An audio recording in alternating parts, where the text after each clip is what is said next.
Right.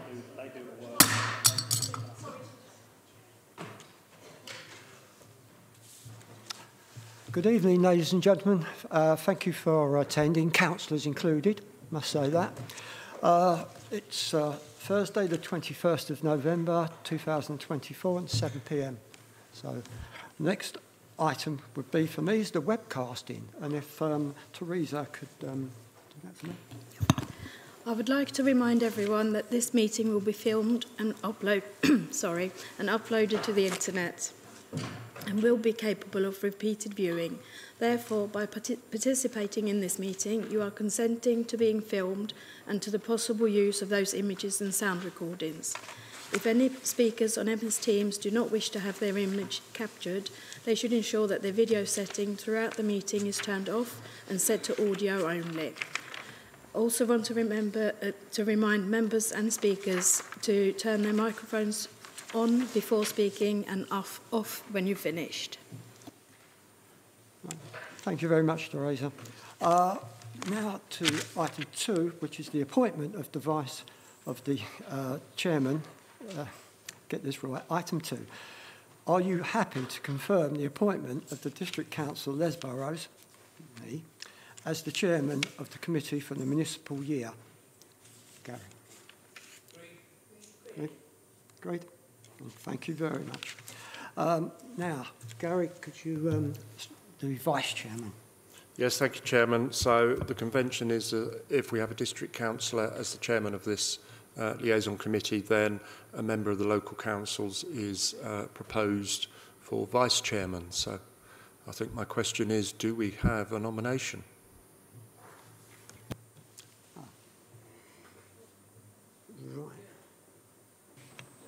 Right. Councillor David, oh, not Councillor, sorry, David. I'm prepared to nominate myself if I've got a seconder. I'm not sure that I get a seconder, but if I have, well and good. Okay. All in favour? Can I second? Yeah. Okay. Against? Against? Do I remain seated where I am, or do I have to sit alongside you? Was anybody against that? I'm sorry. I need to say it. No.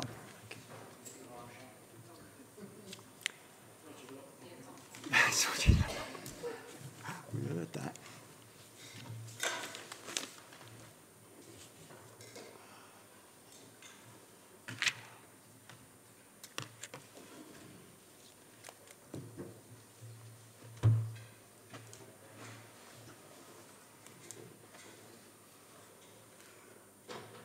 I promise to behave myself.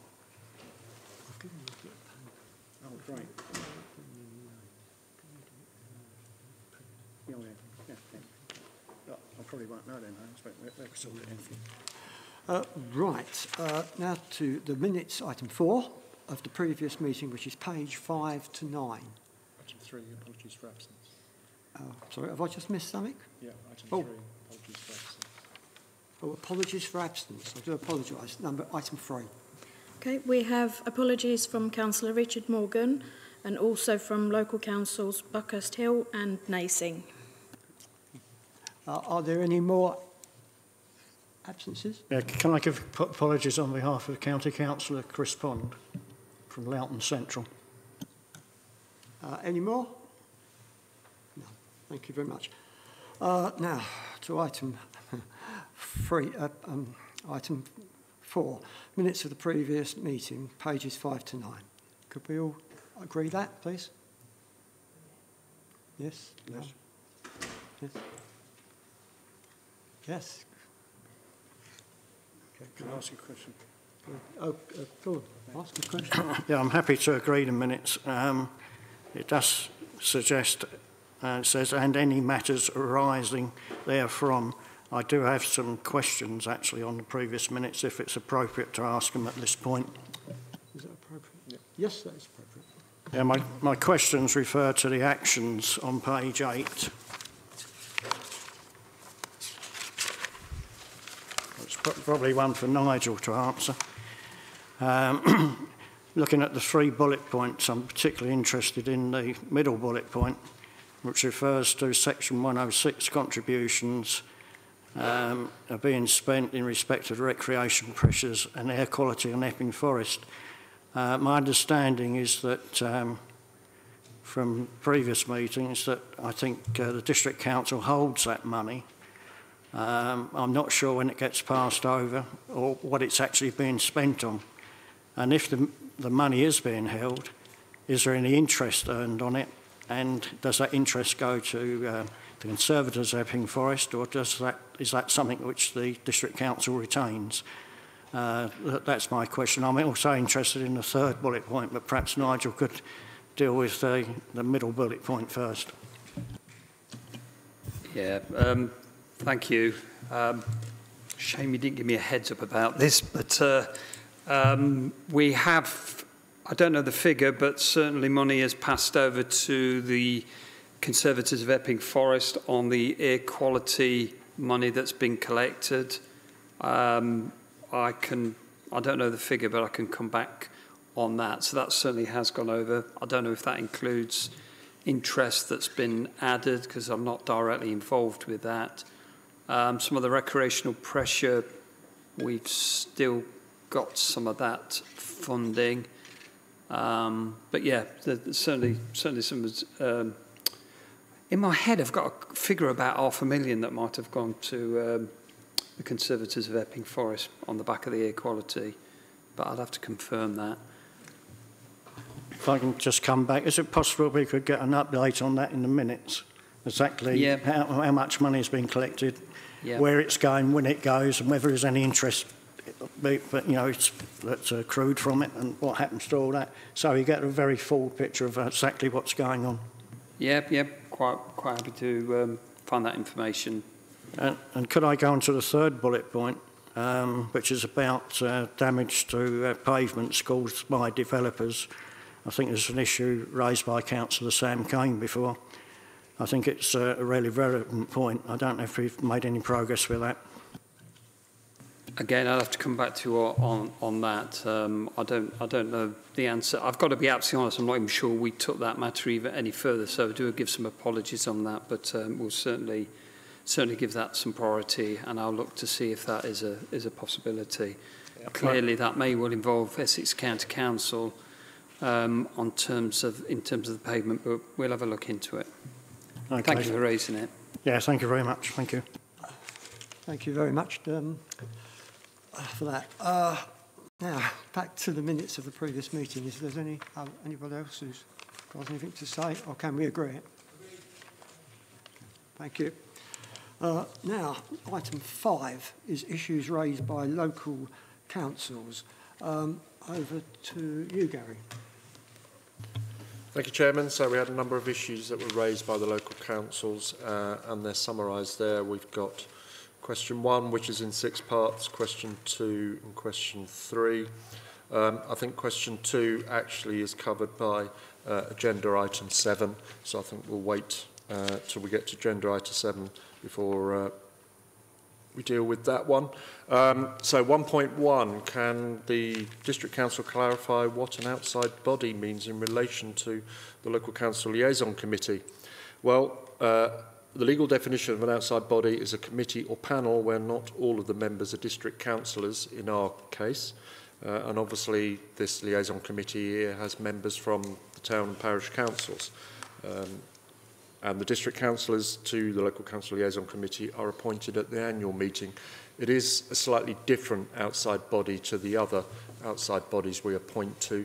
Normally, most of the outside bodies at annual council are actually external organisations where they want 1 or 2 district councillors to be representatives on either their management board or their board of trustees. So this is slightly different.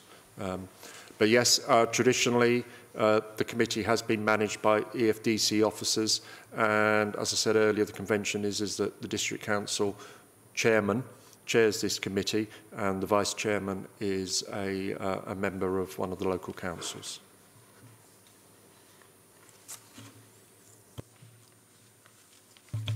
Moving on to 1.2, The Parish and Town Council Charter, it does exist. It was removed from the Constitution as part of a review project back in April 2016. I have had a look at it, and it is, I think, dated 2007 because it was signed by Councillor Anne Haig, who was a former chairman of this council. And if you look over there, you'll see she is 2006-7. So I'm guessing that the last time it was reviewed is 2007. So it is due a review. Happy to take part in that. And I think there is a new body being set up to represent the local councils within the district, so I'm happy to work with them.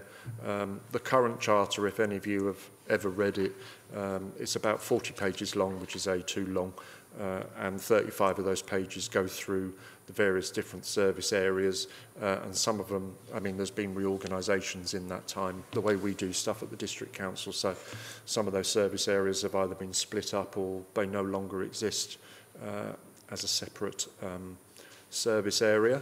So happy to do that. I'm not quite sure how far down the line you are with setting up your town and parish clerks forum, but I'm quite happy to dish out my contact details, so when that's all sorted, if perhaps a representative from your new body gets in touch and we can start that.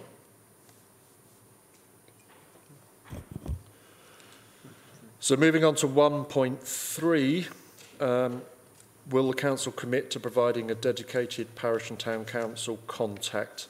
I think this is something we're going to have to go away and look at. We had a discussion about this afternoon, and we don't currently have a dedicated contact for district councillors, although we do have a member support officer who works Monday to Wednesday. So I think that's something we're going to have to go away and have a think about and come back to you with. And B, it says providing a list of direct contact details for officers and heads of department at the council. We think we can probably do this for the executive directors and the service directors. Whether we just give you titles or whether we give you the names as well, we're a little bit undecided on, because people do move around. So if we gave you a list which included names, that could quite quickly become out of date after 12, 18 months.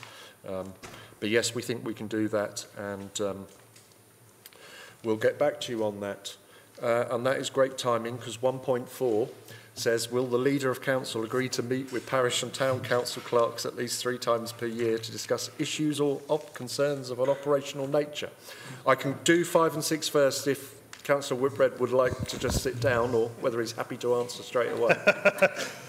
Absolutely more than happy to meet on a regular basis. I think it'll be really good for the parish councils and good for the council as well.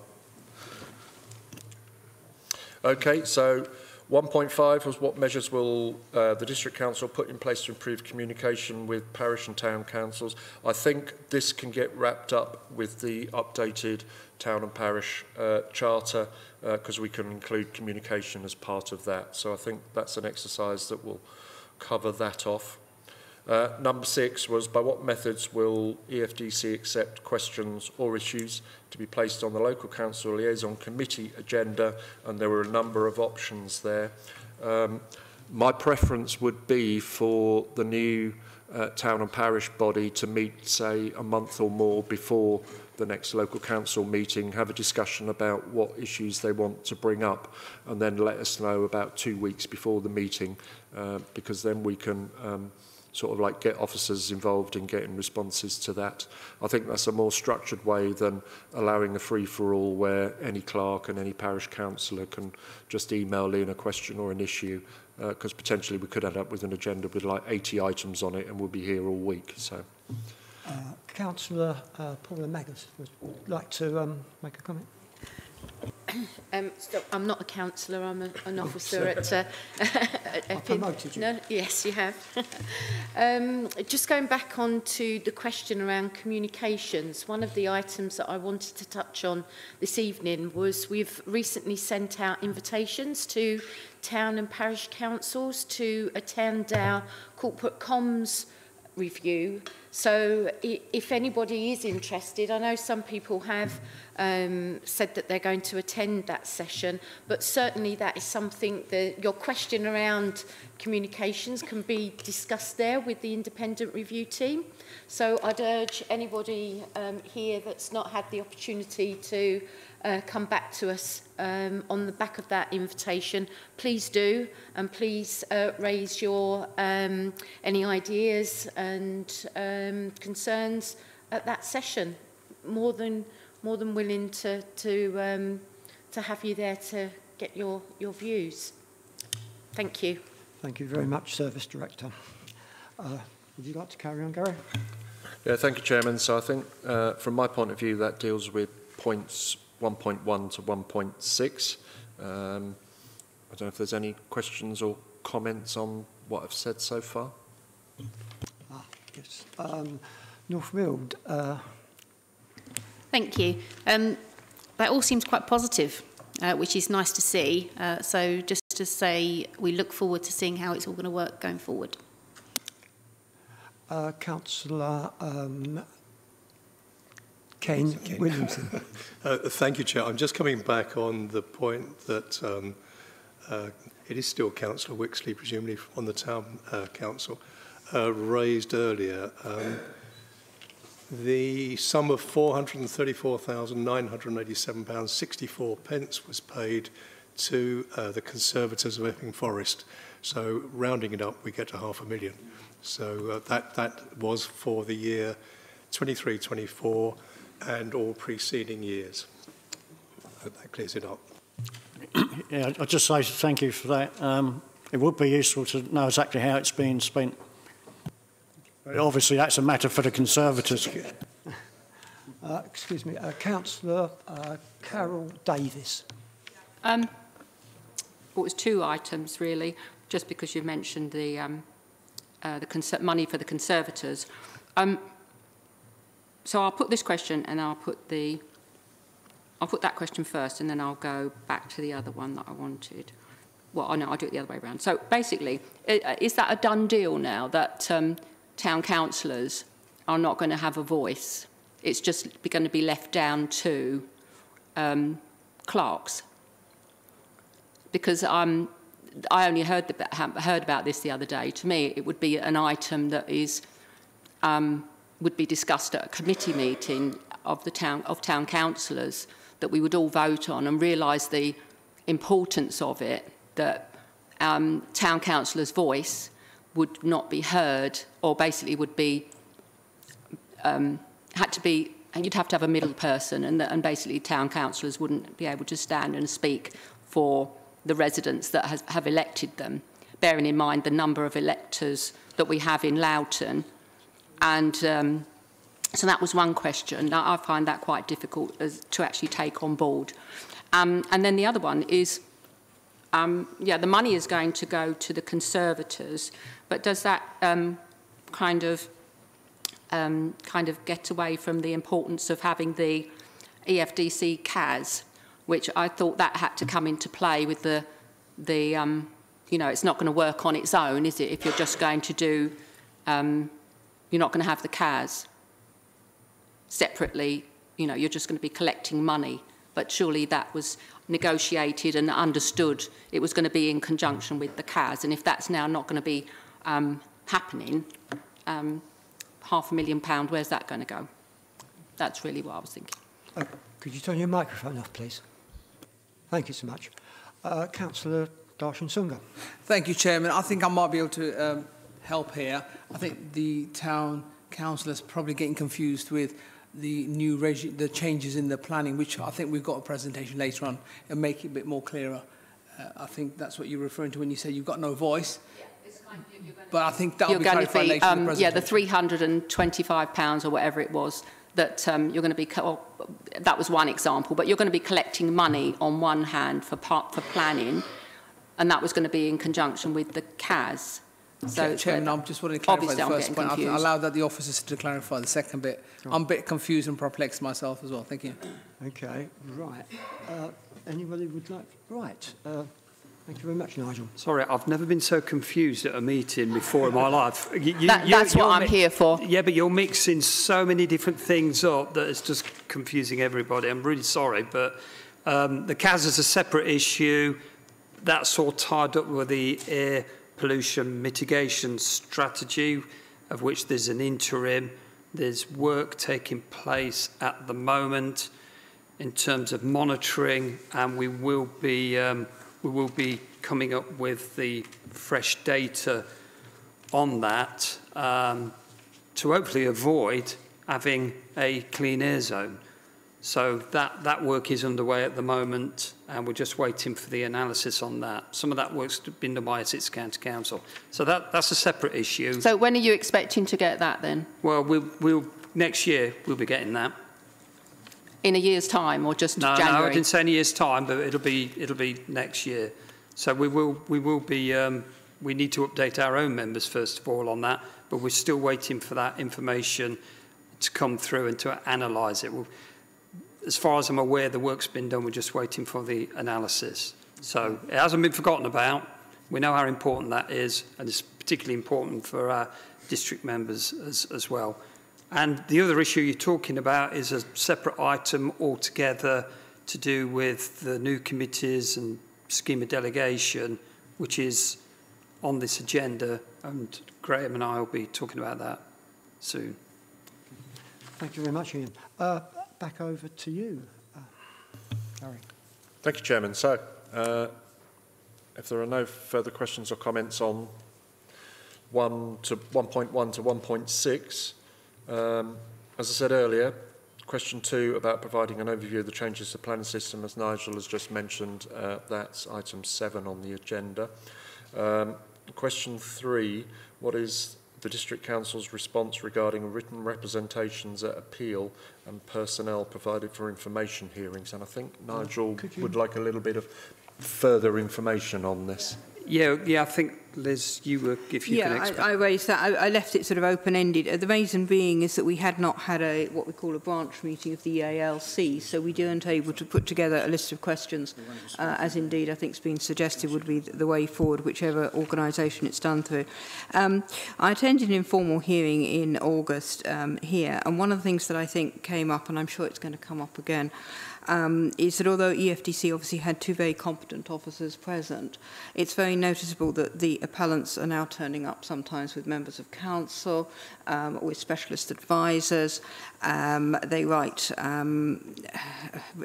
hearing statements that run to sort of 300 pages. I'm not unaware from experience, and I've been on planning committee at Parish Council for 8 years, and I've looked at planning applications for 15, that doesn't necessarily determine the outcome for a planning inspector.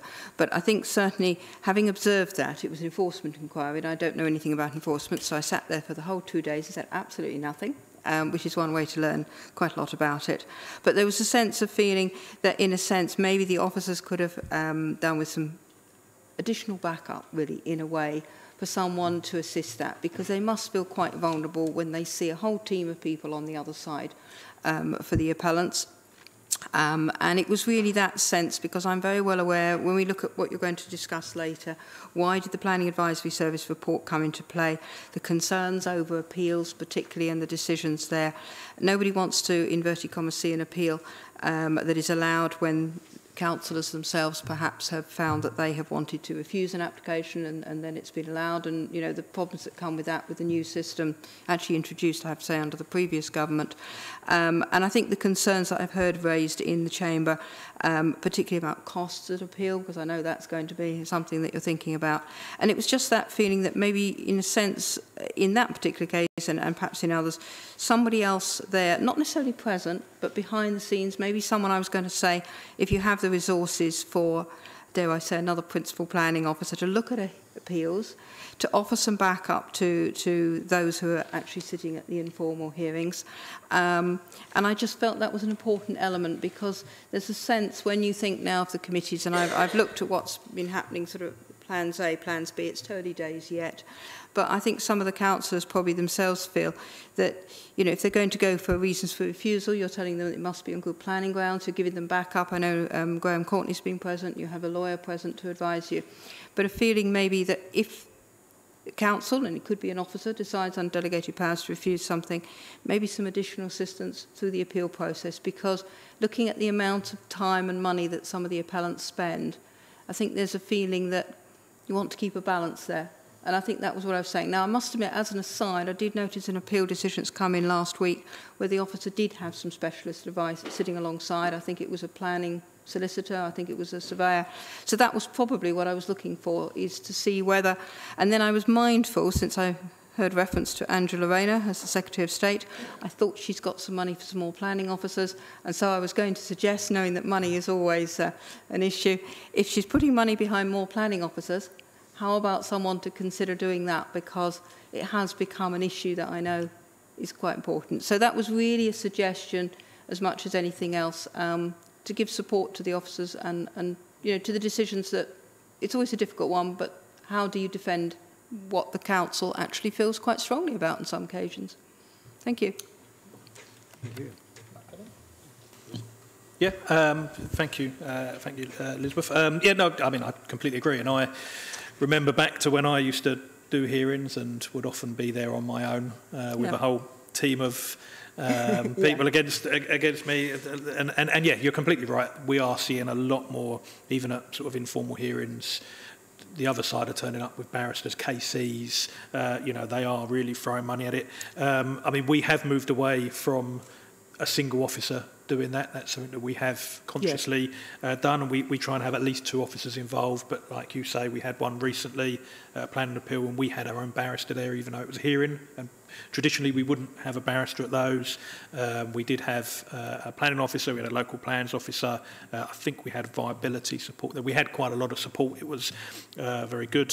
We unfortunately didn't win that appeal, but that's, as you say, not always the case as to who's best. But no, we completely appreciate. Obviously, it's all resource. All of these things cost. Our solicitors cost. You know, we don't have an endless pot of money, and we certainly we would welcome another officer to assist. And if you want to convince councillors to up our budget next year, and we can hire someone new, but unfortunately, you know, we do the best with what we've got, and absolutely. The other thing actually is the parish councils and the district councillors, actually having them support can be really helpful, not necessarily in the writing of the statements. Obviously, we've got to produce a statement for the council, but I know of plenty of certainly hearings where we have had that support from the parish council, and it can be really beneficial to have that side of it, that local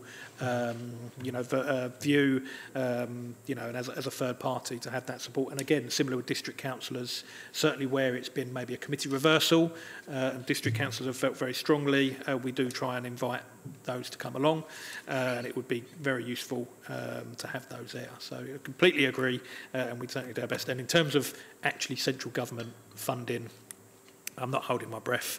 I think we worked out it's not. I think it's less. I don't even think it's 1 officer per council with what they've committed. But yeah, I'm not sure we're going to get much funding. But we can see, as I say, any additional resource is always welcomed and can always be spent in planning. Oh. Yeah, I think my understanding is those 300 odd planners that they're talking about are probably going to be apprentices that they're bringing through the system. Don't be thinking it's going to be planners with years and years of experience.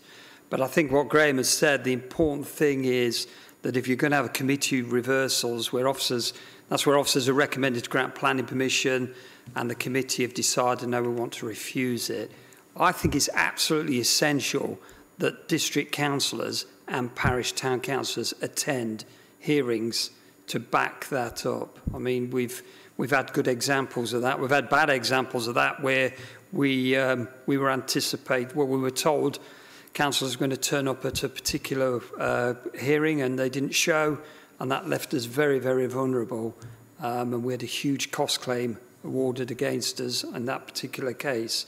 So I think it's important. But what I would say, we've got a new committee system now. We probably aren't going to refuse that many planning applications, so we might not have as many appeals to deal with, and perhaps that's not such a big issue. But seriously, support, and I echo also, I wish we had the resource, I wish we had the expertise to to try and defend, and you know we do our best. Yeah. Again, the other thing, I mean, the good news is I was asked at Overview and Scrutiny Committee the other night about staffing. We're fully staffed now in planning. We've got senior planning officer starting in the local plan team next week. So we're in a pretty good position resource-wise for the first time in a number of years, and that we're not relying on agency planners as much as what we have done in the past. So it bodes well for the moment. Thank you, Chairman. Councillor Carol Davis. Yeah, it's to do with planning, obviously. I don't know really how this can be improved with the situation that you've kind of created and the kind of the strategy that you're following. The way it plays out actually on a local planning committee, you know, with loads and loads of applications. Basically, if we are going to be looking at the applications and we're going to say, oh, well, so, yeah, this is a refusal and it's a definite refusal, and we would say we want to come and represent our constituents at the district, and then so we wait to be invited or know when it's going to be occurring, and the next thing we hear is, oh, it's passed by an officer. So that's completely disregarded the committee, and that's it. There's nothing to be done. And the thing is, you see, you basically say that the committee, and we represent quite, you know, the town of Loughton, thousands and tens of thousands of people. You don't need to listen to us, despite the fact that we might have quite a lot of experience. You won't have to listen to us unless one single resident objects. So basically, the entire, you know, everything gets put aside on the basis of that one resident doesn't turn up and say, oh, actually, I object to that. You might have the vast experience from the LRA Plans Group, who can put a very detailed reason for objections. That won't be regarded at all. You will just want one single resident to say, oh, I object, and then you will look at the town council's objection. If nobody does that, then the town council's time and effort is just wasted. It doesn't get looked at, and it just gets put aside, and that's what it is. And then even when it does go to the district, and you've said, oh, then a district ward councillor can speak in favour of an application. That has not been happening, and in fact you'll get other councillors, district councillors, can come and they're not from the ward, they're from perhaps a neighbouring ward or somewhere. They'll come and talk, argue their point. So actually it just either gets, you know, decided by an officer for whatever reason. You know, it's just not working, and this is at the very start of it. Thank you very much for your comments, and we appreciate them. Can we now move on, please, to item 7? Oh, 6. Oh, you got someone else? No? Darsham. Chairman, what I was going to say was that we're going to talk about this later on, so perhaps I'll reserve my comments for that. But just to say that the new system is actually fantastic. Being a district councillor from Chigwell, it gives me a stronger hand when I can speak with my parish councillors, speak to me, network together, and put a strong argument wherever we have to. But we'll wait for the planning. Thank you very much, Councillor Darsham. I won't comment too much, but quite a few of the things that were said weren't quite accurate, and I think obviously you will put that right. Thank you. Excuse me. Right, we've now moved on to item 7. No. Oh, so 6. Sorry. 6. And that's Dawn Bard, please, which is the review of polling stations and completed January 2025.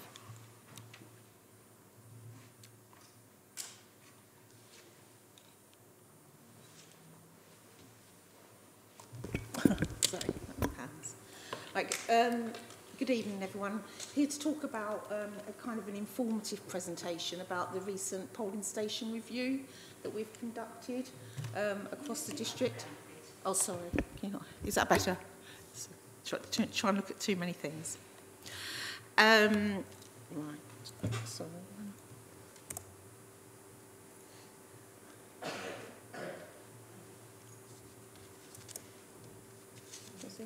The presentation's not moving on.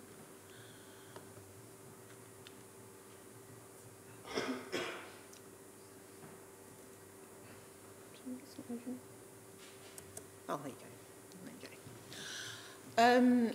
To give some background, we're required as a council to do a review of our polling stations and districts every 5 years. As part of that, we've visited every polling station that we use across the district. Our colleagues from our health and safety team assisted with that, going out using the checklist that's provided by the Electoral Commission, which looks at accessibility for voters, but also the facilities that are available within the venues, because obviously we have people staffing those venues for 16 hours at a time. We also looked at any known developments that we know are occurring with the planning team and also through the local plan. We reviewed any complaints that we'd had about polling stations over the last few years to see what they were based in. We looked at turnout rates, number of electors, and any other stats that were available. And also we gave some consideration to resourcing, because it is a role that we ask people to volunteer to take part in, and sometimes we can struggle to fill the roles that we're looking to fill for the polling day. That's the presiding officer and the poll clerk.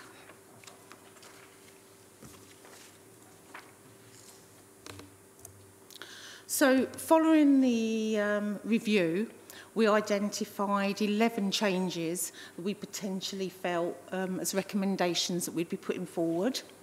They're all on the screen there. Those changes were based on a number of probably 3 key areas. One was around accessibility, whether the site was still accessible to us to use as a polling station. One was about accessibility for electors, and the other was around resourcing as well. So if it was maybe a small station where we felt it could potentially be combined, we proposed that we would be combining 2 stations together. We did a public consultation during the summer months between mid-July and September, and we received a number of survey feedbacks as to what people were saying about our proposals. So as you can see on there, we're showing the number of feedbacks we had on each of the proposals that we put forward and what our electors were saying. So things like maybe they felt that the suggested polling station was too far from dwellings, maybe there wasn't public transport. So we reviewed all the feedback that we received. And we also got, outside of the online feedback that we received, we also received 4 pieces of feedback, which the first was around the naming of the Winning Owl, to change the name of that station, just based on the fact that we felt the feeling was that it was more appropriate to change its name because of the roads that were used. The second was around the Lower Shearing polling station. Currently, people living in Lower Shearing use the Shearing station, which is within their ward, but there was a feeling that people locally would like somewhere to vote where they actually lived. We did do a site visit to have a look to see if there was a venue that was suitable, and we're continuing to have those conversations around going forward, what could be feasible. An accessibility issue was raised about Perry Hill, but we identified that was from electors that were using that just on a temporary basis. The people that use it on a permanent basis were quite happy with that location. And then there was also a suggestion that we could look at some of the undertake more area precise reviews where there could be some changes between roads and things like that, which we're committing to having a look at going forward, but not necessarily as part of this review. So we've took in board the feedback that we've received, and obviously our overall aim is that people do have the ability to vote, and that's the key thing that we want to do. So we've reviewed the feedback, and we have reduced down the number of changes that we're looking to make. The first one is around, the first one is around the White Bridge site, and that was around accessibility. We used that in May, but some issue was raised around accessibility for people. And in July, the site, because it's a school, wasn't available, so we did use a different polling station on that day. The West Hatch and St John's, due to the split in the boundary review, we were unable to use existing polling stations, so we had already changed that one, and that's worked well. Lambourne End, we've looked to combine that with Abridge again because it was a small area, and there were no objections to that change. Bobbinworth and Moulton, there was a large amount of people who felt that they would like to have a polling station still in Moulton, although we had concerns from our review about the building that was currently being used from an accessibility perspective.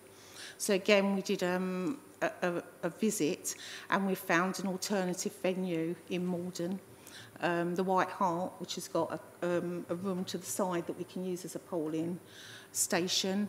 The local councillors have not had any objection to that change, so that's where we've kind of listened to what people have said and found where we can an alternative within the same area so people can continue to vote locally.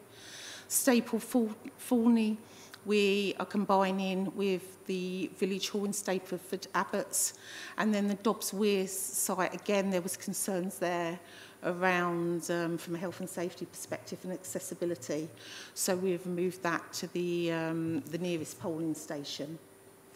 So I hope you can see from the recommendations that we're making that we have listened to the feedback that we had through that consultation and implemented changes that are based on that feedback. The next steps, the report will be going to ONS on the 10th of December so that it can be scrutinised, and then to full council with these recommendations for approval on the 17th of December.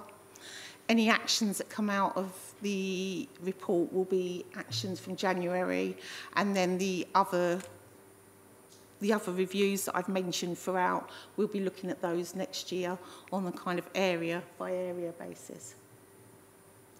So that's really what I wanted to present today. Are there any questions? Yes, Councillor Morris. Hi, yeah. Could you just, you meant the Scout Hall in Perry Hill was one issue about accessibility.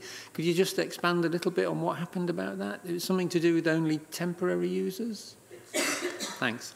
It was to do with being used for a parliamentary election, not the last one, the one previous. And the polling station at Liaison was actually being refurbished. So basically, all the electors were moved to other stations within that area. And so that's because it's been revenerated. It's back in use now, so they've all returned back to there. But everybody else who uses it are quite happy with that. Okay, thanks very much. Thank you. Any other comments? Oh, there you go. Vice Chairman. Thank you. Thank you, Chairman. Yeah, a couple of things, actually. Would it be possible to have a copy of those slides included and attached to the minutes of this meeting? And you've got their next steps. ONS on the 10th of December, sort of through the grapevine, and district councils will correct me if I'm wrong, but I thought that ONS meeting might be a special meeting to discuss the budget only. Is that not the case, or is it the case? No? Okay, thank you. And Yeah, I was slightly surprised about the Whitebridge one. You're suggesting that in future that won't be used as a polling station. Because I'm a town councillor for that new ward of Whitebridge, and I've got slight concerns that that won't be used again, but I think you said there are access problems there. Yeah. We consulted the ward members on that one, and they were both people who came back, and they said that there was accessibility issues with gaining for disabled people to get into the school, and issues around school time that was affecting electors, and that's why it was made a decision to move it from the school, because where we possibly can, we would rather not use schools because they're having to either close or have barriers up and things like that because of obviously children being in and around the area. Okay, thank you. Thank you very much, Dawn. Now we can move on to item 7, which is the new planning committees at the EFDC, procedures and protocols, and I'd ask Nigel Richardson to take that, please. I think Graham might be leading more on this particular item. Do you want to take? Yeah, sure. I actually wasn't planning to do any presentation. Apologies, Dawn, for disrupting you just now. It's because I logged in because I thought actually maybe I will do I'll just put something up. I mean, we have got an item in the agenda which lays out sort of what the changes are and sort of how we got to that point. Obviously, the Constitution is on our website, but actually what I've got up here is something that Adriana's drawn up, which I think is actually really, really helpful, and she has agreed that we can circulate this to the town and parish councils, because I did send, or we did arrange for a letter to go out to all the town and parish councils back in August, which kind of again laid out what the changes were, but actually I think this is really useful, and I'll just quickly go through this, because I think that may cause, clear up some of the confusion. I think there was a little bit of confusion as to what the changes are, and then we'll open it up to discussion and questions. So what we've got here at the moment is just the, so these are the trigger points for when applications go to members rather than getting dealt with under delegated authority. So I'll very quickly run through these. I won't go into detail, but so we've got, the first one is very standard. Every council has this. This is if it's contrary to a adopted local plan or would need to be referred to the Secretary of State. Second one is, again, holdover from previous. We've always had this. This is major house residential developments. If they're recommended approval, automatically have to go to committee. Third one, again, this has always been in the Constitution. This is major plan applications by the council if we're looking at disposing of that site. So this is for transparency purposes. They go. So some of the more major changes. Number 4, so to simplify things, previously it was got a bit confusing because you could have one objector and a parish council objection, or 5 objections, or majority. If it was less than 5, it did get confusing even for planning officers at times. So we've simplified this, and it's just if there's 5 contrary representations received, and that's not just objections. If we get 5 letters of support and officers are looking at recommended refusal, then that would also go to committee. Or, and this is something members asked for in there, which is what was in the previous, or if the town or parish council object and say they're going to come along and speak, then that also triggers. And that's an or, so it can be the 5 or just the 1 and just the town and parish council, and they're going to come along and speak. We've got number 5, which is the member call-in. Again, that's standard. That was in the previous. We changed the wording slightly, but that's member call-in. Number 6 is again a very standard one. You know, if it's an application made by one of the members, one of the senior officers, or even if it's one where a member objects on a personal capacity, then that would have to go to committee. We put this in, which surprisingly wasn't in our old constitution, which is if there's an application that's contrary to a decision made by the council on a similar scheme within 12 months. That's fairly common with a lot of councils, but we didn't actually have that in our constitution, so that went in. And then number 8 is the standard. If Nigel here considers it appropriate for any of those applications to go, then it goes. Now, the important thing here, and I think where a lot of the discussion may come about, and I'll just quickly run through this, which is where it's really helpful, what Adrian has done here, is this breaks down, because those triggers are only relevant for minor and major planning applications. So you can see here where she's added here. So you've got the type of application, and then where it says, unless point A below applies, those are the ones that are subject to the triggers. So that's full plan applications, outline plan applications, hazardous substance consent, which I don't think we've probably ever had, and tree preservation orders where it's proposed for felling of trees. So the minor and major applications, all full applications, that's things like new housing, new commercial. It can be one house, it can be Latin Priory at 1,500 houses or 1,300 houses. But importantly, it's not householder. So if you then scroll down here, you've got the breakdown here for householder, and then other ones, variation of conditions, listed building applications, advert consents. Those aren't subject to those triggers, and that's probably the most important change that was in the delegated agreement that was agreed to be changed by full council in August. So the only way they are triggered to go to committee is if the planning portfolio holder, which at the moment is Councillor Kesker, decides that they have to go, and that will be in agreement with either Nigel as the head of planning or one of the chairmen of the planning committee. So I think there has been some suggestion. I've put forward some suggestions to at least some of the parish councils on how we would expect that to come forward, and that could be anything from raising it with myself or Nigel, raising it directly with the portfolio holder, raising it with your ward member who can speak to us, and then the idea would be that there would be a discussion between the portfolio holder, Nigel, chairman, and then a decision would be made whether that particular application warrants going to committee. So those are that's the most important change, and I think that's possibly what we might have some questions about. But as I say, this is really, really handy, really useful, and actually clearer than the version I sent out in August. So with Adriana's consent, I will forward a copy of this to all the town and parish councils. And I think that's probably it from me, and unless Nigel wants to say anything, we'll go on to questions and comments. Just to be clear, this has been quite a long process, actually, because the Planning Advisory Service, we approached them mainly because our performance wasn't particularly good on major planning applications. They came in and gave some advice. They met with members. We had a workshop with district members as well, so members have all had a big input into this.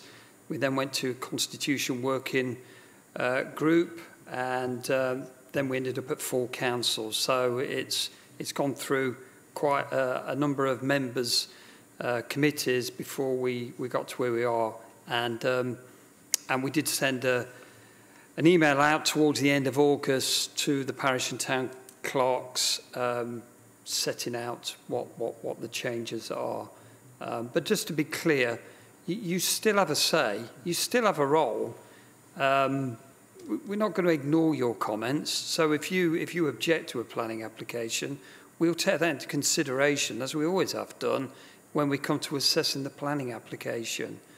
But I'm afraid when it comes to planning committees, and if we're going to bring forward important development and we don't go into special measures, because that's the fear and that's the possibility that central government can step in and take these powers away from us and determine planning applications, not us, central government, then we've had to make changes. And the planning committees that have been held so far, we've had a couple of meetings, we feel they've gone well.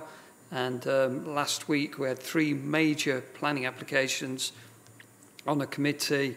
There was quite a bit of a debate, it was a long meeting, and all 3 of those applications, it was agreed to grant planning permission. So it's been a long process. It hasn't been an easy process either, but that's where we are, Chairman.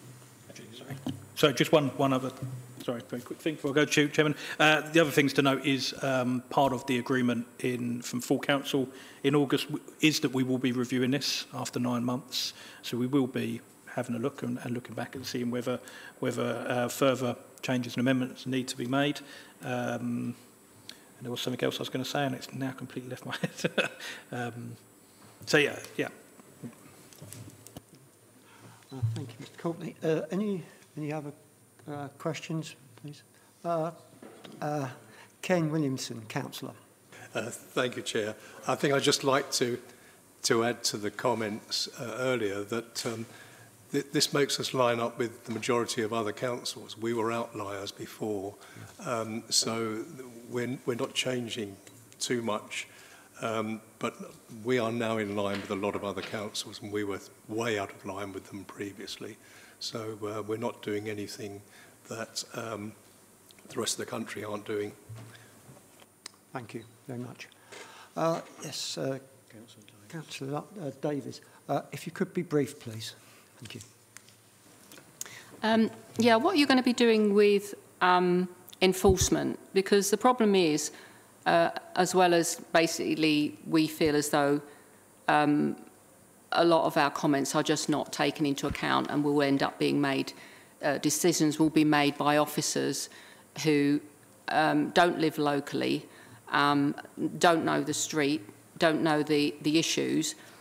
But for example, with enforcement, you know, we've got quite a few, you know, very large applications which go on and on and on. They get worse as they go along. We flag them up for enforcement and nothing happens. The officer doesn't go to look.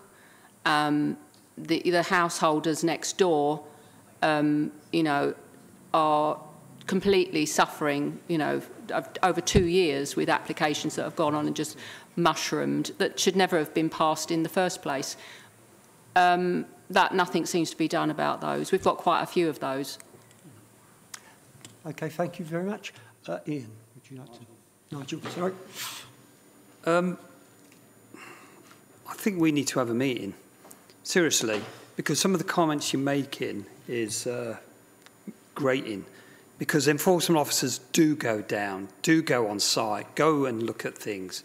So I think it would be really helpful, Chairman, if perhaps Graham and I meet, well, presumably Loughton Town Council, because the fact that we don't go down, I'm sorry, and enforcement cases do take a long time because you have to get that evidence before we can prosecute. But to be honest, it's got nothing to do with this particular topic. But I think it's about time we perhaps came and spoke to you. Yeah, we're good if you came to speak to us. The last time you came to speak to us, because we did ask you to come, and you did come with one of your colleagues, and you said then, and I remember this, the default is everything gets passed, and that's really what it is. So has anything changed? Let's come and speak, because that's not the default. I don't know what you were listening to on the evening, but we'll come along. Perhaps Mark will arrange to come along to one of your meetings. And Councillor, I would please do that, because yeah, that's precious time for these guys, and they will come down. They will speak to you, and hopefully we can explain things. Yeah, it's okay. We'll look forward to it. So that'll be great. Thank you very much, and thank you. Now, there's some. Okay. Councillor Kaufman. Thank you, Chair. I mean, I think I'll just go back ever so slightly. We had, well, Councillor Jones and I were chair and vice chair of the first one of the committees, and as I remarked to Councillors Balcom and Whitbread, I think it did go well. There were a few uncertainties that evening, which, I mean, one, I won't mention the application, where there were elements of detail which I think did need to be picked up, and you know, I did feel that we were slightly under pressure from the officer and the legal team around us to approve it, where it did need a little bit more thought. But you know, it's early days, and the teething troubles will I'm sure iron themselves out. I mean, I have the next committee, I think 4th of December committee, is going to be interesting. How that plays out, because myself and the chair and I think a couple of other members of the committee are all going to have to disclose pecuniary interests, which is going to be, you know, I think it's nine members, and 4 of us are going to have to step out of the room. So I don't quite know how that's going to play. As I say, early days. It seems to be going okay, but I think we just need to make sure that there is sufficient ability for us to challenge the positions of the officers on the evening, if we do feel that that is the case. And just to pick up on Carol's point, I mean, I was there at that meeting, and we know enforcement is difficult, but I think that there was I forget the officer's name. He's obviously no longer with the council, but I think he did come to a sort of a point which did jar us at the time, which was that there is a general move to try and work with the appellants. It might not have been the default position, but it did feel on that evening that was the case. So I just want to set that point out. But no, I think we're on a good start. We just need to make sure we don't tread on the parishes and the town councils. Thank you, Councillor Kaufman.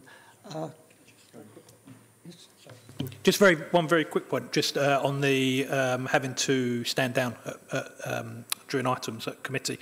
Just to remind people that obviously we can have substitutes.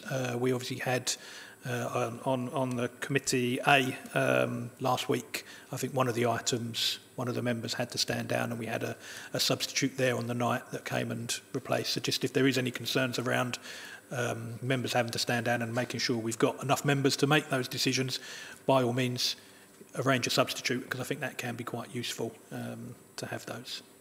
Thank you very much. We have Vice Chairman who would like to make a comment. Yeah, thank you very much. First of all, I felt that Graham's presentation was very useful because there is a lot of confusion, and I have to say I'm confused myself, but that's not unusual.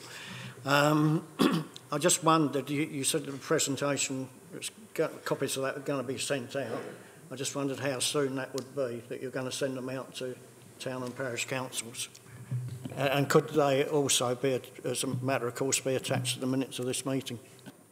Yeah, no problem. As I say, I received them just today from.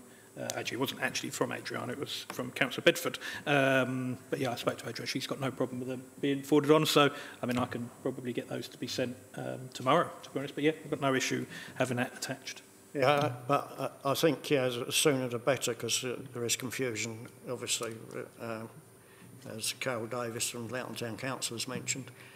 One thing which I don't think has been covered under this new system, what's the process for councillors on planning meetings having site visits? So there's a slight change with that as well, and the default now is that every item on the agenda will have a site visit unless the chairman determines that it doesn't require a site visit. So we've started having a chairman's brief. So we've closed the agenda earlier. So you may have noticed the agenda comes out 3 weeks, I believe, rather than 2 weeks before the meeting, or we close it 3 weeks. We have the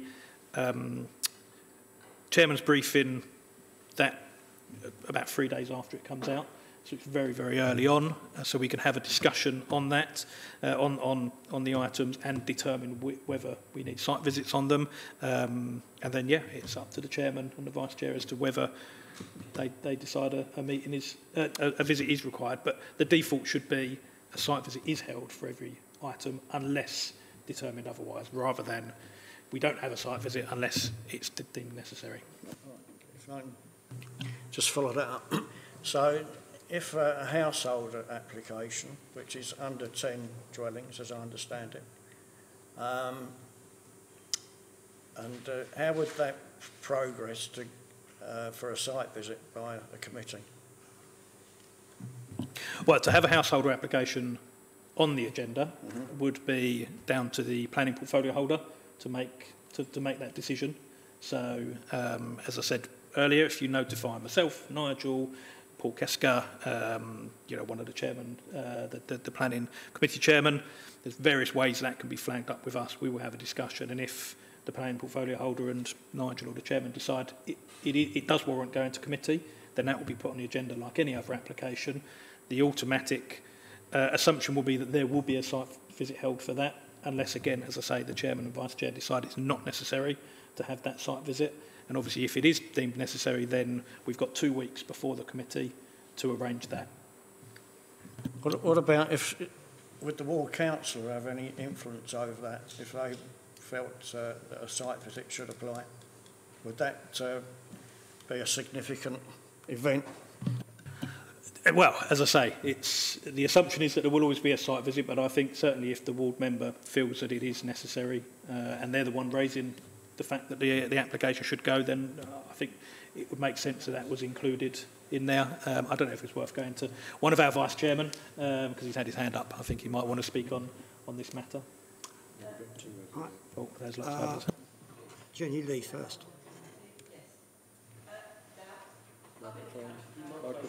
Microphone. Sorry. And as a councillor, been on planning for all those years, all of us in Plans West always went on site visits, which I agree with, but I will now not be able to go on all site visits unless there's transport, because I will not be driving all the way over to Ongar because our area is massive. While it was Plans West, it was fine. I do High Beach, Nazin, all round there. But I am not in the position that I can drive to all these. But I do agree we do need to have site visits. So is there going to be any arrangements that we can either all meet at the council offices to be taken on site visits? Because I think they're important. But I personally cannot drive to all these outlying places. Thank you. Darshan, would you like to speak? Yeah, thank you, Chairman. I was going to just come back to the point that the town councillor made. This new system is actually working. I don't know how many district councillors and parish councillors, how many times you get collared in a supermarket and somebody says, oh, I've got this application I want to talk about, and then all of a sudden you can't talk about it or you can't give your opinion because it's you have to declare a conflict of interest. So this system allows you to engage with the residents. It allows you to listen to them and to take their arguments on board and to support them more. I would urge town and parish councillors to really work more hard now with your district councillors so you can put forward a stronger argument if there's an argument to be had where applications are being put forward for, let's say, to be granted. So I think we've got to see how the system works. We are going to review it in 6 months' time, but at the moment I think it's working. So, yeah, I'd urge all parish and town councillors to start engaging in networking with your district councillors more. Thank you very much, Darshan. Just part of the bigger picture, because a lot of parish and town councils are feeling a bit disenfranchised with the way the planning system has changed at district. I think it may be useful to explain clearly, potentially in monetary terms, what it would mean if the powers were taken away from this district in terms of majors. Because just by saying that doesn't mean anything. But actually, if you can have a tangible idea of what that will mean, does that mean 2 planning officers are not going to be funded next year, potentially? I just think it would be helpful to understand why we are in this situation. Could either of the planning officers help? Yeah, so the reason why we're in this situation was because of our performance on quality of major applications. So that's a percentage of those planning applications allowed on appeal as a percentage of all the major applications we determine, whether they go to appeal or not. So the threshold is you need to be under 10%. We were very close to 10% when we approached the Planning Advisory Service. We're actually over that at the moment. We're roughly about 13%. The problem is there's a delay on when you measure it, which doesn't help matters. It's over a 2-year period, and it's almost like 9 months. You almost look at the figures, what it was about 9 months ago. So it is quite complicated. So the new system will probably take about a year to work before we start, hopefully, noticing changes whereby hopefully we'll drop under that 10%. That's what we're aiming for.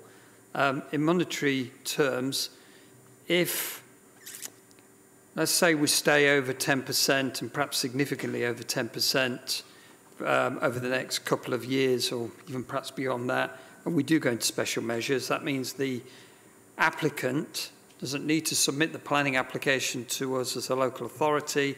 They can submit it directly to the planning inspectorate. The planning fee goes directly to them, doesn't come to us. Yet we still have to do a lot of the work. They make the decision, but we still have to do a lot of the work. We have to do the consultation. I think we have to do the assessment, but they make the decision. And I think it cuts out yourselves as members. I don't think you have a role in the decision making. I mean, in monetary terms, what were we showing there? So Lighton Priory, which is probably the biggest planning application we've had in for quite some time, was about £200,000 planning fee. So can you imagine if that didn't come to us and went directly to the planning inspectorate? But hopefully we won't be in that position, but that is the fear. That's the worry. Councillor Kaufman. Thank you, Chair. Where I was going to go back to, I was going to go back to the Chairman and Vice Chairman's briefing, because I think that needs to be expanded, because it is restricting site visits. And to go back to the committee that's coming up, where the Chair and myself and various other members are going to have to declare our pecuniary interest, we sort of beg the question of what's the point of the pair of us being on the briefing, because neither of us are going to be making the decision, so therefore why would we be on the site visit? And therefore it stands to reason that surely it shouldn't be for either of us to suggest that we don't need to have a site visit. I think maybe we do need to possibly open it up to maybe a number that enables it to be fairly worked out. I mean, and then, because of course I famously also got in trouble with the tree recently, because I took it on myself that I wanted to go and see the famous tree up the road, and I didn't realise that there was a process to go through to go and see the tree. And I had a very pleasant meeting with Mr. Hellier, and we talked it all through and worked out what we were going to do. But yeah, that was possibly a bit. The member briefing was possibly a little bit too rushed in that respect. So I'd like to have a comment as to how we can get a few more people involved to make sure that site visits are carried out fairly. Thank you.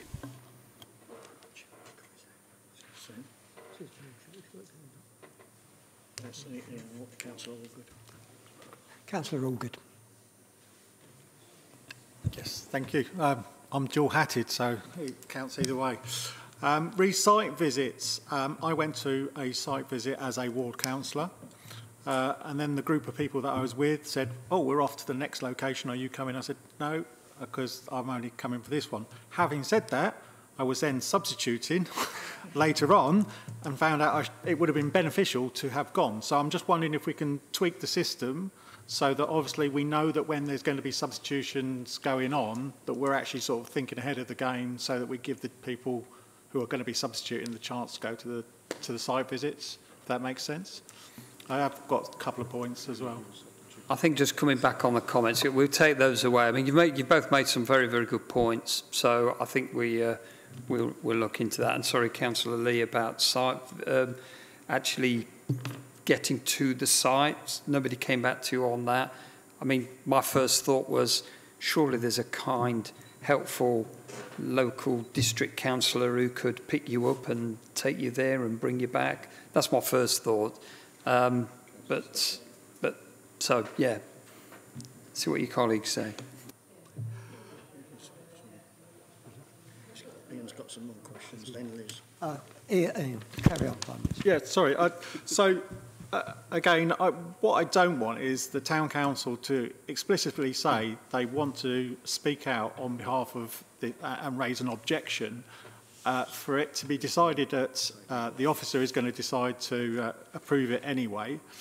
And I believe that there should be a system, a much better system, shall we say again, where either the town council, parish council are straight away informed that the decision is by the officer, because I would, as a ward councillor, probably represent the town council and say, I'll call it in.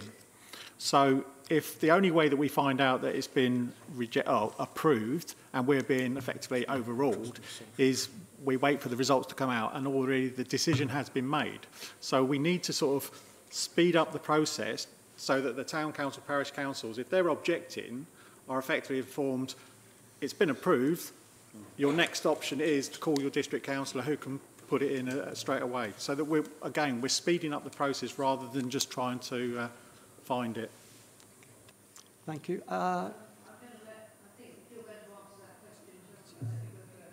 Okay, Councillor Ken Williamson. Yeah, thank you. Thank you, Chair. Thank you, Clark. I was just going to make a comment about site visits in general. I mean, the number of site visits I've been on since I've been a district councillor. On Plan South, I think we had 26 councillors at one time sitting on that committee. I have never seen 26 members on a site visit. I've never seen more than 5, I think, on a site visit ever. I've always tried to see, I think 90+% of the applications I've sat on in this council, I've actually gone and seen the site, whether there was a site visit or not. I accept the point about substitute. Yeah, it's a work in progress on the fine-tuning, but the system works really well. The site visits, we didn't need a site visit for the redwood tree because I think you can see it from space, let alone from driving around. It's just common sense. Some of these do need a site visit and we will go on them. Thank you. Thank you very much. Over to Councillor Liz Byrne. Liz. I was going to ask about site visits for substitutions, because obviously I was looking at the substitution. I'm right in thinking that you go for substitution not when the councillor has necessarily informed you that they're absent, but when you're likely to go below quorum. Is that correct? Because it seemed to be that when they declared a personal or prejudicial interest, then you substituted. Whereas when I looked at Plans A, there were 2 councillors who were absent, but there weren't substitutes for them. So is it because you're worried about going below the number of 7? That was the first question. And secondly, I think very good idea that substitutes, if you've got enough time, go on the site visit because... could you answer that, Gary? Do you want me to come in on the substitute bit?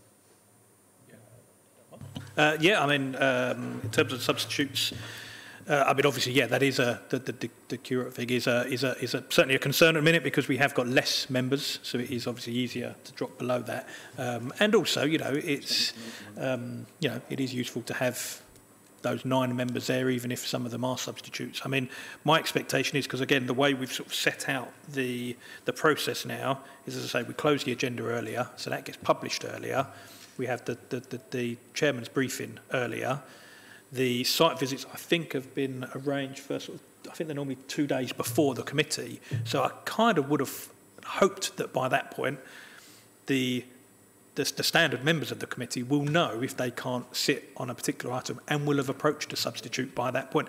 I mean, if you don't know you're a substitute 2 days before the committee meeting, then I think I'd kind of say that's probably more of an issue with the person you're substituting for. They should have got raised it earlier. I would like to think there's enough time for those to be sorted out and those substitutes to be arranged before the site visits. One other thing I was going to ask, when you come to your review, could I make the suggestion that you give an opportunity for comments for the parish and town councils, only because by the time you get to review next May, I know we're not part of your constitution, so I'm aware of that, we don't affect that, but it might be quite useful to just hear some of the comments or give an opportunity for councillors to write in if they've had experience at speaking at committees and if they have comments, because then it gives the opportunity for those on the district council who do make decisions to think about what those at parish town council have been saying, and if there's any grounds and concerns, then perhaps you can raise it. It just gives us the opportunity, because bear in mind that when you made the decision on the 8th of August, there hadn't actually been any consultation with us. So we were waiting for that amendment, as you might recall, that was made by Councillor Sue Jones and supported by Councillor Holly Whitbread and Councillor Chris Whitbread. So that, in a sense, previously in 2018, for those of you who weren't here then, but 2018, when you did make the changes to the Constitution then, and you made the changes to CLD2, there'd been a very brief consultation, which I think Adriana will remember, where the parish councils did respond to the Constitution Working Group. and some of those were taken on board, which was how you got those earlier A, B, C, D. So I'm just going to suggest that maybe because we do get involved in the process, and obviously there's quite a lot of interest in how the parish council are represented, just give us a chance maybe and say, would you like to put some comments in? Is that all right? May I ask that? I mean, personally, I don't think there's any issue with that. I mean, I would say that obviously you all have ward members that are on that full council, and you know there is the opportunity they should be representing yourselves as ward members. But no, I don't think we've got any issue with that. Thank you very much. Thank you, Adriana.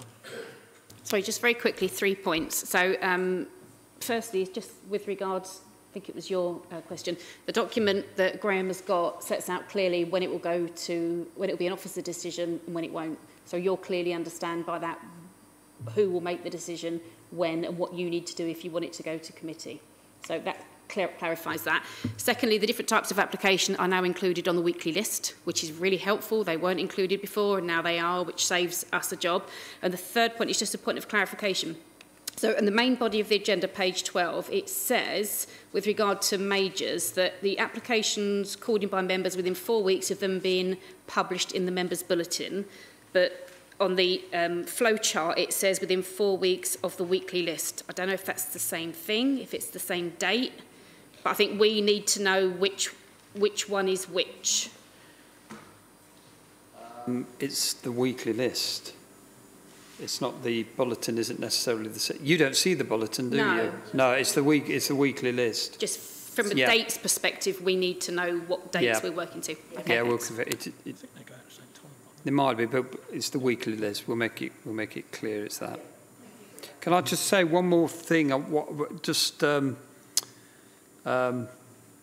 Liz Faden-Boyce has commented on a planning application, householder, and has put forward their views on why myself and Councillor Kesker consider it should go to a committee meeting. That may be something you want to take on board. I mean, I'm glad. Well, perhaps you don't know about that, but yeah. So, I mean, I'm glad you're not doing it on every single application, because then I think we're just abusing the system, which is why I'm a bit concerned about what Councillor Allgood was saying. Not that I'm suggesting you'd abuse the system. I don't mean that at all. But that's very good. I think that's very good that you've picked that one case and made a good justification on why that perhaps should go to committee.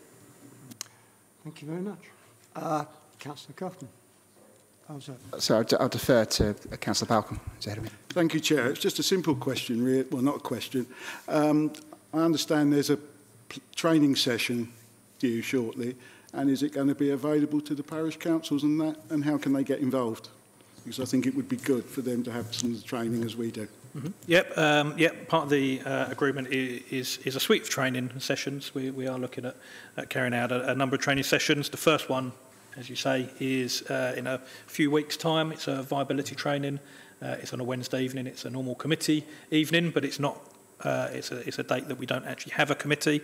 I hope that I'm going to look Gary's way. I hope that the planning committee members have been directly invited. I believe it's also going to be published in the members' bulletin, which obviously you don't see, but other members do. And I understand an invite should be, if not has already been sent to the town and parish councils, because absolutely it is open to all of members and the town and parish councils and even officers, and we certainly recommend that people do come along. And every time we have one, we will be doing one on sort of general planning, committee guidance. We're going to be doing one on I think BNG, SEAL. We will make sure that everyone is invited to all of those. Okay, thank you. Just a quick, Chairman, just a quick one on that, Graham. Is it going to be virtual or is it in person? Because it'd be virtual to get more people on. It is going to be in person here in the council chamber, but it is going to be hybrid, so you can join virtually. It is also going to be recorded, and we have, because it's an external trainer coming in. It's one of our viability consultants coming in and doing that, and they have confirmed that they're happy for it to be recorded and for that to be circulated to the towns, parish councils and members. So if you can't actually make it and you can't watch it on the night, because it is getting close to Christmas, people might be on Christmas parties and stuff. So we are going to record it, so you will be able to view it afterwards as well. Councillor Kaufman. Councillor Coughlin. Thank you. It was a quick one. And it may not necessarily be appropriate to discuss it, so if it's one to follow up with the officers later. So there's an application coming in to, again, one of the future committees, which has got a recommendation that's is a negative recommendation. And obviously the good officer has set out all the various points as to why it's getting a negative recommendation. It's been called in by obviously the local ward member, and I don't really understand why it's still there, because surely if there's technical reasons for the refusal, I don't know what it's doing being discussed at the committee. It seems if the opportunity is there for the officer to turn it down under delegated powers, maybe there needs to be an additional step put in. So if the officer has called it in, the member's called it in, but the officer has said, look, these are the grounds set out to refuse it, it doesn't need to be in the committee. Maybe there's just to save everyone the half an hour of listening to it. I like the sound of that, but that's not what's in the Constitution. The Constitution does say that member can call it in. I mean, we do normally check with members if they haven't specified as to, whether it's reliant on recommendation. Once a recommendation is maybe not completely written out, but once we know what the recommendation is, we will often check with the member if they still require that to go to committee. In this instance, obviously, they do, and that's why it's coming up.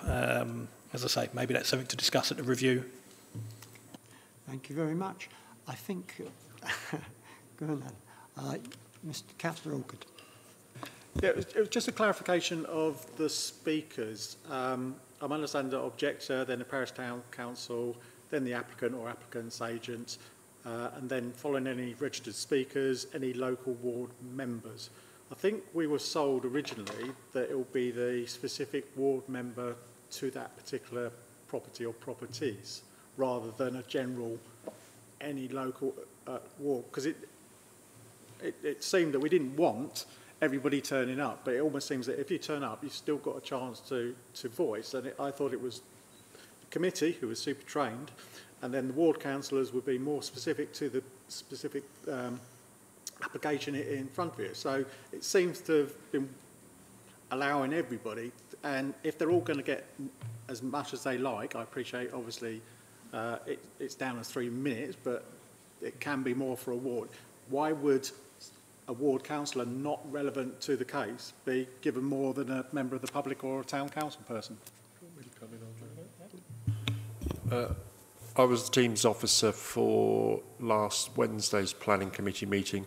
There were a couple of non-ward members that spoke, but from memory, I think one was Councillor Sunger, but he's the neighbouring ward, and the other one was Councillor Bedford, who used to represent an area in the ward that had the application in. So I don't think it was anybody from sort of like 20 miles away just turning up and talk on the... They had connections to the area. Thank you. Okay. Right. Can we please move on to item 8, which is any other business? And we have one item, which is Paula McGuinness, Service Manager, Business Support, Corporate Comms Review. Yeah.